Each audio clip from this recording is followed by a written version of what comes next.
কিন্তু মানে খাবার বলেন না একটা ট্যাবলেট খাবেন একটা ট্যাবলেট একটা সপ্তাহ আপনি খালি ঘর করে খাবারটা আন্দাজ থাকবেন আপনি 5 বছরের বাচ্চা খাবার কোনো সাইড এফেক্ট কোনো ক্ষতি করবো না আপনার শুলে ভিটামিন মিশিয়ে দিব এক জায়গায় ভূমি থেকে খারিলে মাথা ঘুরানো চক্রটা চোখ আন্দাজ দেয় সব চল বলতে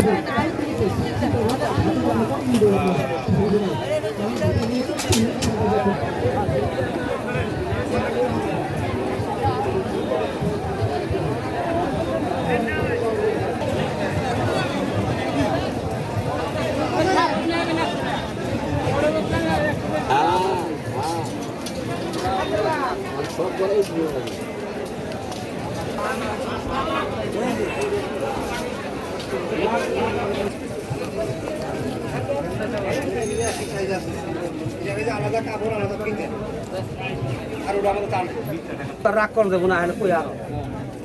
এইটা নিলে 3.5 ভিডিও করতে